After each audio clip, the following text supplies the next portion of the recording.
नमस्कार दोस्तों, सुमित भारद्वाज क्लासेज में आप सभी का फिर से स्वागत है। आज का हमारा चैप्टर नंबर 11 रहेगा ईवीएस का, जो कि एचटेट और जेबीटी स्क्रीनिंग के लिए मोस्ट इंपॉर्टेंट रहने वाला है।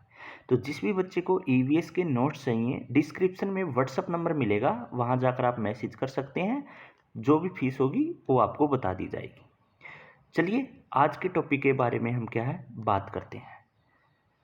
तो देखिए भाई, आज का हमारा सिंपल सा टॉपिक है और इम्पोर्टेंट टॉपिक है। यहाँ से क्वेश्चन आपको अक्सर देखने को मिलता है। देखिए टॉपिक रहेगा हमारा अपुष्पीय पौधे। अपुष्पीय पौधे। अब इससे आप क्या समझते हैं? अपुष्पीय पौधे से आपका क्या समझते हैं भाई? ऐसे पौधे जो फूल या बीज रहित होते हैं। अपुष्पीय पौधे का मतलब क्या? ऐसे पौधे जो फूल और बीज रहित होते हैं। तो यहाँ पे लिख सकता हूँ मैं, ऐसे पौधे जिसके अंतर्गत फूल भी नहीं होते और बीज भी नहीं होते, वो पौधे क्या कहलाएंगे? अपुष्पीय पौधे कहलाएंगे। इन पौधों को 3 भागों में बांटा गया है। इन पौधों को हमने कितने भागों में बांट दिया भाई? 3 भागों में बांट दिया। पहला आपने नाम भी सुन रखा होगा, पहला थैलोफाइटा। थैलोफाइटा। दूसरा आ जाएगा ब्रायोफाइटा। ब्रायोफाइटा। और थर्ड आ जाएगा टेरिडोफाइटा। टेरिडोफाइटा। तो ऐसे पौधे जिनके अंतर्गत फूल और बीज नहीं होते, अपुष्पीय पौधे कहलाएंगे। इसको हमने 3 भागों में बांट दिया। अब आगे चल के इसको धीरे धीरे हम एक एक के बारे में पढ़ने की कोशिश करेंगे। सबसे पहले थैलोफाइटा के अंतर्गत पढ़ेंगे भाई, इसके अंतर्गत आगे क्या क्या आएगा, तो उन सभी के बारे में पढ़ेंगे। तो चलिए चलते हैं अपने टॉपिक पर। देखिए भाई, थैलोफाइटा, यहाँ पर आपको एक पिक्चर दिखाई दे रही होगी। जो ये इस प्रकार के पौधे होते हैं, इनको क्या बोलते हैं? थैलोफाइटा।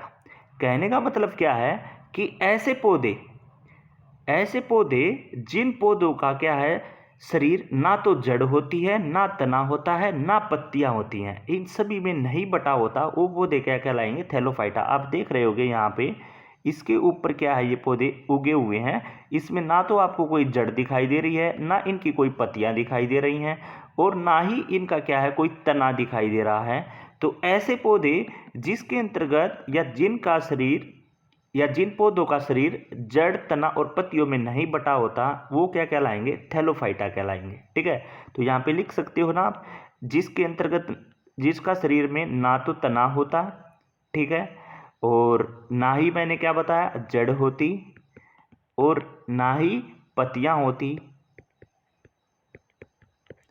तो वो सभी पौधे क्या कहलाएंगे? इनके अंतर्गत ना ही पत्तियां होती, वो क्या कहलाएंगे? थैलोफाइटा कहलाएंगे, या फिर इनके अंतर्गत बटे नहीं होते। यहाँ पर पिक्चर के अंतर्गत भी आप देख पा रहे होगे, देखिए किसी भी चीज पर, ठीक है। तो यहाँ पर इनके अंतर्गत ना आपको पत्तियों का पता चल रहा है, ना जड़ का, ना तना, इन सभी में नहीं बटा होता। ठीक है, अब थैलोफाइटा को 2 भागों में बांटा गया है, या फिर ये बोल सकता हूं भाई, थैलोफाइटा में देखिए, थैलोफाइटा के अंतर्गत जैसे कि शैवाल हो गया, कवक हो गया, लाइकेन हो गया। देखिए थैलोफाइटा में कौन कौन से पौधे आते हैं? शैवाल हो गया, कवक हो गया, लाइकेन हो गया, और कई बार हम क्या है, बैक्टीरिया और वायरस को भी क्या है, ले लेते हैं या इंक्लूड कर लेते हैं। बैक्टीरिया और क्या है, वायरस। समझ में आया? तो अब हम थैलोफाइटा के अंतर्गत शैवाल, कवक, लाइकेन, अब तीनों को पढ़ेंगे। मैंने थैलोफाइटा क्या बताया भाई? ऐसे पौधे जिनका शरीर ना तो तना, ना ही जड़ और ना ही पत्तियां, इन सभी में नहीं बटा होता, वो क्या कहलाएंगे? थैलोफाइटा कहलाएंगे। इसके अंतर्गत शैवाल, कवक, लाइकेन, ये सभी चीजें इसके अंतर्गत हमको देखने को मिलती हैं। अब पढ़ते हैं। देखिए यहाँ पर आपको एक पिक्चर दिखाई दे रही होगी, और यहाँ पर आपको पानी भी दिखाई दे रहा होगा। भाई इससे आप क्या देख पा रहे हो कि ये पौधे, पहली बात तो पानी में उग रहे हैं। तो भाई ऐसे पौधे जो एलवण और खारे पानी में उगते हैं, वो क्या कहलाते हैं? शैवाल। तो ये क्या हो गए, शैवाल। ठीक है, तो मैंने क्या बोला, ऐसे पौधे जो L1 और खारे पानी में उगते हैं, खारे पानी में उगते हैं, वो क्या कहलाते हैं, शैवाल कहलाते हैं। समझ में आया। और शैवाल की और कुछ खास बात बता देते हैं। शैवाल जो होते हैं ना, ये स्वपोषी होते हैं। स्वपोषी का मतलब क्या है कि यह अपना भोजन क्या करते हैं, क्लोरोफिल की सहायता से अपना भोजन क्या कर लेते हैं, स्वयं बना लेते हैं। तो शैवाल क्या है, स्वपोषी होते हैं। ठीक है, अपना भोजन स्वयं बना लेते हैं क्लोरोफिल के कारण। ठीक है, तो और शैवाल के अध्ययन को क्या कहा जाता है, फाइकोलॉजी कहा जाता है। शैवाल के अध्ययन को क्या बोला जाता है, फाइकोलॉजी। ठीक है, या फिर हम इसको एल्गोलॉजी भी बोलते हैं। ठीक है भाई, समझ में आया। तो ऐसे पौधे जो खारे पानी और लवण पानी में उगते हैं वो शैवाल कहलाएंगे। ये अपना भोजन स्वयं बनाते हैं, स्वयंपोषी कहलाते हैं। इसके अध्ययन को फाइकोलॉजी बोला जाता है। ठीक है, और फॉर एग्जाम्पल कुछ मैं एग्जाम्पल भी बता देता हूं इसके, जैसे कि स्पाइरोगायरा, स्पाइरोगायरा ये शैवाल का ही एग्जाम्पल है। यूलोथ्रिक्स, यूलोथ्रिक्स ये भी शैवाल का ही एग्जाम्पल है। एक मोस्ट इंपोर्टेंट आता है नील हरित शैवाल, इसी समूह के अंतर्गत आते हैं। नील हरित शैवाल, ठीक है, ये इसी समूह में आते हैं। समझ में आया, क्लियर भाई। और जो शैवाल होते हैं ना, इसमें जो खाद्य पदार्थ होता है ना, स्टार्च के रूप में क्या है, उपस्थित रहता है। तो इसके अंतर्गत खाद्य पदार्थ किसके रूप में रहता है, स्टार्च के रूप में रहता है। क्लियर। तो शैवाल से रिलेटेड हमने सबको पढ़ा। सबसे पहले यहाँ पर पिक्चर के अंदर भी दिखाई दे रहा होगा, पानी के अंतर्गत उगे हुए हैं। और जो ये ऊपर दिखाई दे रहे हैं ये क्या है, ये नील हरित शैवाल, इसी के समूह के अंतर्गत क्या हमको देखने को मिलते हैं। तो खारे पानी में और लवण पानी में हमको दिखाई देंगे, स्वयं पोषी होंगे क्योंकि क्लोरोफिल की सहायता से अपना भोजन स्वयं बना लेते हैं। और ये किसका पार्ट है, ये थैलोफाइटा का पार्ट है। ठीक है, अब आते हैं इन पौधों को, आप ध्यान से देखें। इनको बोला जाता है कवक। इसको क्या बोला जाता है, कवक। ठीक है, कवक का मतलब क्या है कि इनके अंतर्गत क्या है, देख रहे होगे आप यहाँ पे, इनको क्लोरोफिल की सहायता नहीं मिलती। तो क्लोरोफिल की सहायता, देखिए इनको क्या है, क्लोरोफिल की सहायता नहीं मिलती। और क्लोरोफिल की सहायता नहीं मिलती तो ये अपना भोजन भी क्या है, स्वयं नहीं बना पाते। ठीक है, तो ये अपना भोजन स्वयं नहीं बनाते, तो इनको क्या बोला जाता है, ये परजीव तथा या फिर मर्तोपजीव कहते हैं इनको। ठीक है, तो इनको ये या बोल सकता हूं, ये अपना भोजन स्वयं नहीं बना पाते, मतलब कि स्वयं नहीं बना पाते। तो इनको क्या बोला जाता है, आप देख भी रहे होगे यहाँ पे, इनको हम बोलते हैं परजीवी या फिर मर्तोपजीवी। ठीक है, इसके अगर आप एग्जाम्पल लिखना चाहो तो एग्जाम्पल भी बता सकता हूं मैं, जैसे कि म्यूकर हो गया, जैसे कि रस्ट हो गया, जैसे कि समट हो गया।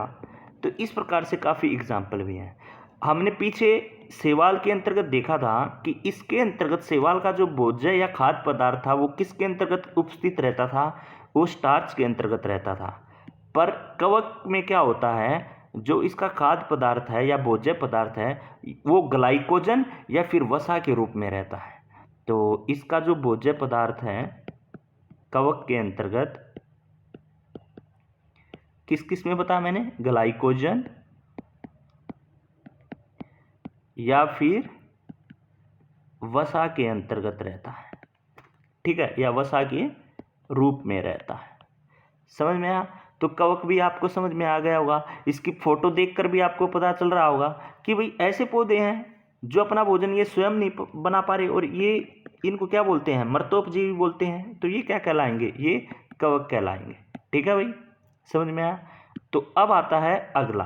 अगला क्या है, देखिए ध्यान से आप देखो, ये ना दोनों का संबंध पाया जाता है। किस किस का, शैवाल का और कवक का। ये आप पिक्चर देख भी पा रहे होगे। ठीक है, शैवाल का भी हिस्सा इसमें देखने को मिलेगा हमको थोड़ा, हाँ, और कवक का भी। तो इन दोनों का जो संबंध होता है वो क्या कहलाता है, लाइकेन कहलाता है। ठीक है, तो ये दोनों का सहजीव संबंध पाया जाता है। किस किस का, शैवाल का और कवक का। इसको हम क्या बोलते हैं, लाइकेन। लाइकेन, शैवाल प्लस कवक, ठीक है, के साथ सहजीव रूप में मिलते हैं। ठीक है, इस प्रकार से आप कुछ भी लिख सकते हैं। पर जो इसका ज्यादातर हिस्सा होता है ना, इसका अधिकतर हिस्सा वो किसका बना होता है, वो कवक का होता है। ठीक है, अधिकतर हिस्सा किसका होता है, कवक के भाग का होता है। और इसका मोस्ट इंपोर्टेंट पॉइंट आता है एक लाइकेन से, कि ये किसका प्रदूषक होता है। लाइकेन जो है ये वायु प्रदूषण का सूचक होता है। तो लाइकेन क्या है, ये वायु प्रदूषण का सूचक होता है। क्लियर।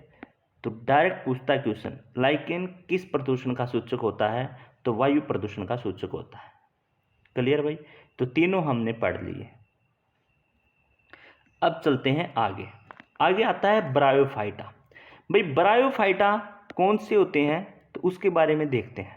देखिए भाई, ऐसे पौधे जो नरम जगह पर या दीवारों पर या गिल्ली जमीन पर उगते हैं। आपने कई बार देखा भी होगा, दीवारों के अंतर्गत भी देखने को मिलते हैं। जो दीवार होती है ना, उसकी जगह पर आपको दिखाई देंगे छोटे छोटे निकले हुए, या जो गिल्ली या हमेशा पानी रहता होगा वहाँ पर भी आपको पतले पतले क्या है दिखाई देंगे। ठीक है, या फिर जो हल्की ही मिट्टी हो या नरम जगह हो वहाँ पर भी आपको देखने को मिलेंगे।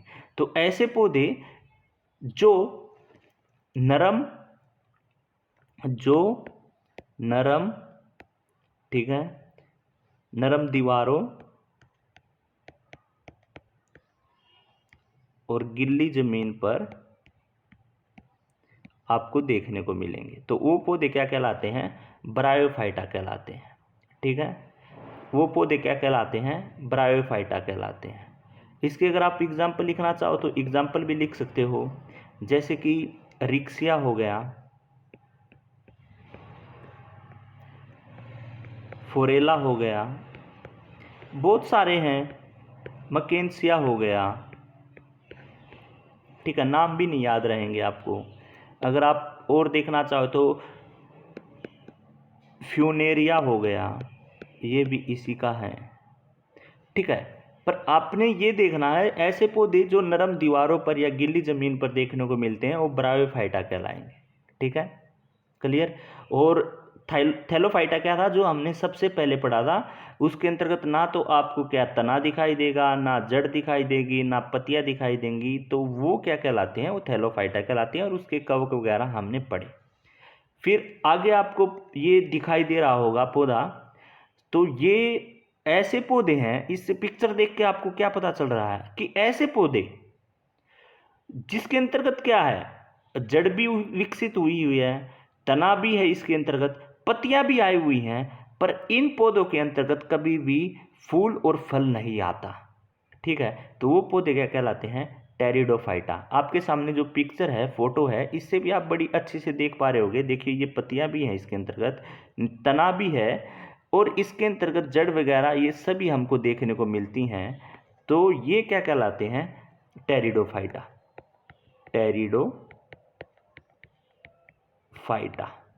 टेरिडोफाइटा कौन से होते हैं, जिसके अंतर्गत तना भी है, जिसके अंतर्गत आप अपने शब्दों में कुछ भी लिख सकते हैं। मैं कम लिखा जाए इसलिए तने के आगे राइट का निशान लगाने का मतलब है तना है, क्रॉस लगा दूंगा तो मतलब तना नहीं है।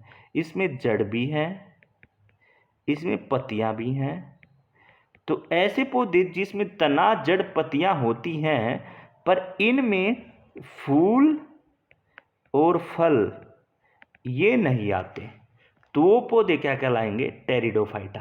ठीक है, यहाँ पर फोटो के अंतर्गत भी देख पा रहे होगे सभी चीजें हैं, पर इसके अंतर्गत क्या है? फूल और फल नहीं दिखेंगे, तो वो किसके अंतर्गत आ जाएंगे? टेरिडोफाइटा आ जाएंगे। ठीक है, फॉर एग्जाम्पल के लिए अगर मैं आपको बताना चाहूँ तो आप एग्जाम्पल लिख सकते हो, जैसे फरन हुआ, ठीक है, एंजोला हुआ, क्लियर, साल्विनिया हुआ। तो ये इस प्रकार के जो पौधे हैं ये टेरिडोफाइटा में आएंगे। ठीक है भाई, क्लियर। तो अब तक आपको जो मैंने समझाया अब आप समझ गए होंगे। अब मैं डायरेक्ट कुछ इंपॉर्टेंट पॉइंट लिखवाता हूं, डायरेक्ट इंपॉर्टेंट पॉइंट जो वन लाइनर है उसको आप अपनी कॉपी में नोट भी कर सकते हैं और लिखना चाहो तो लिख भी सकते हैं। मैं डायरेक्ट लिखवाने की कोशिश करता हूं। पहला है कि जो पुष्पी पौधे होते हैं ना, या पुष्पी जो पादप हैं, उनको किस चीज में रखा जाता है? देखिए, पुष्पी पादपों को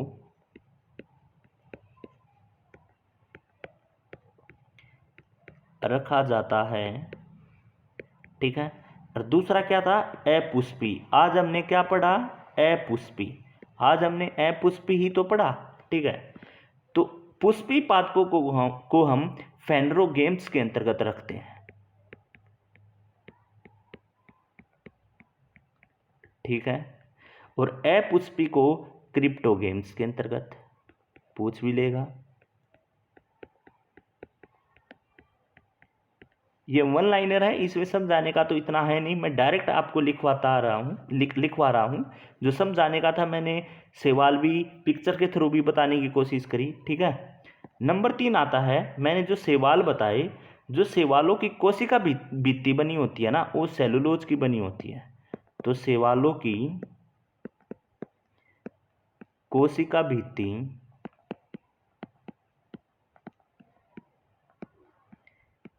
किसकी बनी होती है? सेलुलोज की बनी होती है,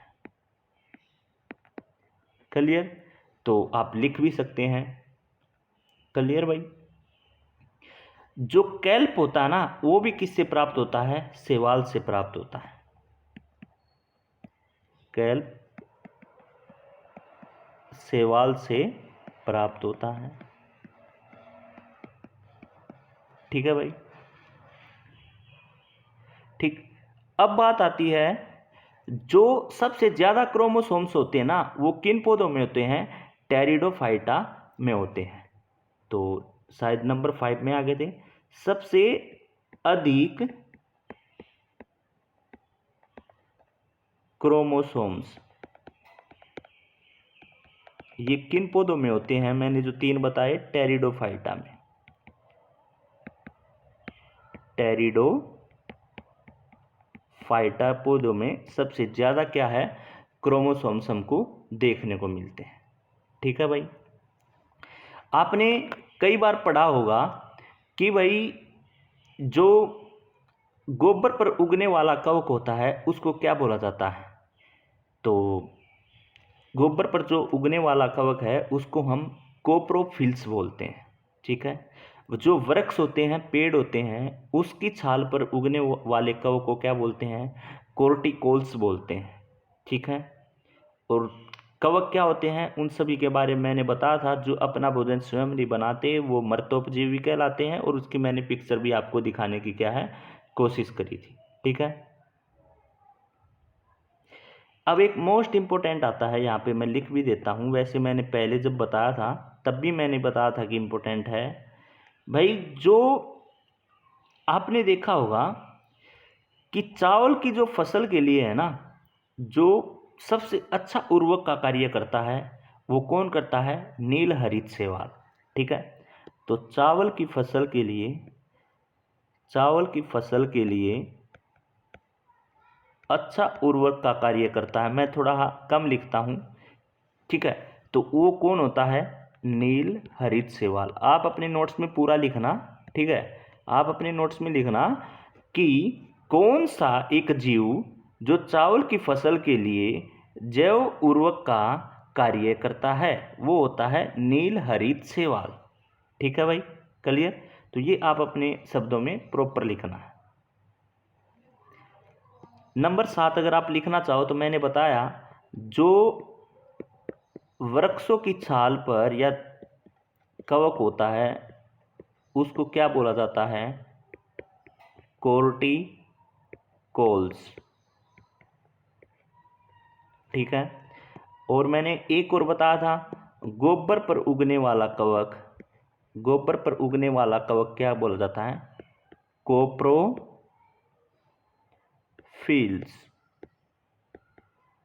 ठीक है, ये गोबर पर उगने वाला है। ठीक है भाई। अब मैंने एक चीज बताई थी, लाइकेन क्या होता है, जो कवक और शैवाल का जो सहजीवन संबंध पाया जाता है वो लाइकेन होता है। ठीक है, ये मैंने आपको बताया था। तो जो लाइकेन में कवक और शैवाल के मध्य जो सहजीव संबंध पाया जाता है उसको हम एक चीज और बोलते हैं, क्या बोलते हैं, हेलोटिज्म। ठीक है, क्या बोलते हैं, लाइकेन में, पता था ना आपको, लाइकेन में जो कवक और शैवाल का जो सहजीव संबंध होता है वो क्या कहलाता है, हेलोटिज्म। क्या कहलाता है, हेलोटिज्म। ठीक है। तो मैं एक क्वेश्चन देता हूं, आपने एक आंसर बताना, देखते हैं कितने बच्चे दे पाएंगे। देखिए मैं पूछ रहा हूं किसके अंतर्गत क्लोरोफिल नहीं है, क्लोरोफिल नहीं है। ठीक है, ऑप्शन है आपके, पहला ऑप्शन है शैवाल, दूसरा ऑप्शन है ब्रायोफाइटा, तीसरा ऑप्शन है टेरिडोफाइटा और फोर्थ ऑप्शन है कवक। तो आपको बताना है किसके अंतर्गत शैवाल नहीं है। अगर आपने अच्छे से वीडियो देखी होगी तो आप बड़ी आसानी से बता दोगे कि डी ऑप्शन जो है, कवक जो है, ये हमारा राइट आंसर रहने वाला है। ठीक है भाई। तो इस प्रकार से जो इम्पोर्टेंट पॉइंट थे हमने लिखवाने की कोशिश करी। हालांकि एक दो पॉइंट और लिखवा देता हूं अगर आप लिखना चाहो तो। देखिए संसार के जो सबसे लंबे पौधे होते हैं वो जिम्नोस्पर्म से संबंधित होते हैं। तो संसार में लंबे पौधे संबंधित होते हैं किससे, हालांकि मैं उसके बारे में भी बताऊंगा, पढ़ाऊंगा आपको। ठीक है, क्लियर। जिम्नोस्पर्म जो होता है उसके अंतर्गत, या जिम्नोस्पर्म को क्या है, मेवा कहा जाता है। किसको कहा जाता है, चिलगोजा को, चिलगोजा को, चिलगोजा, चिलगोजा को क्या कहा जाता है, जिम्नोस्पर्म का मेवा कहा जाता है। क्लियर भाई। और जो चिलगोजा है ये किससे प्राप्त होता है, पाइनस से। चिलगोजा किससे प्राप्त होता है, पाइनस से। किससे प्राप्त होता है, पाइनस से। ठीक है, तो इस प्रकार से आप पढ़ सकते हैं। मैंने क्या बताया, जितने भी संसार के सबसे लंबे पौधे हैं वो किसके अंतर्गत आते हैं, जिम्नोस्पर्म से संबंधित होते हैं। जिम्नोस्पर्म का क्या है, मेवा किसको बोला जाता है, चिलगोजा को बोला जाता है। और चिलगोजा किससे प्राप्त होता है, पाइनस से प्राप्त होता है। ठीक है। सबसे बड़ा बीजांड जो है किस में होता है, साइकस में। अगर ये भी लिखना चाहो तो लिख सकते हो, सबसे बड़ा बीजांड किस में होता है, ये होता है साइकस में। ठीक है, साइकस पौधे में। साबूदाना किससे बनाया जाता है, साइकस से ही बनाया जाता है। ये भी आप याद रख सकते हो, साबूदाना बनाया जाता है इससे। ठीक है, तो इतना ठीक है आपके लिए। आप बड़े आसानी से आपके जो टेरिडोफाइटा, ब्रायोफाइटा, कवक, शैवाल, लाइकेन, थैलोफाइटा, इनसे आपके क्वेश्चन नहीं रहने चाहिए और आपके क्लियर हो जाएंगे। मिलते हैं नेक्स्ट वीडियो में। धन्यवाद दोस्तों।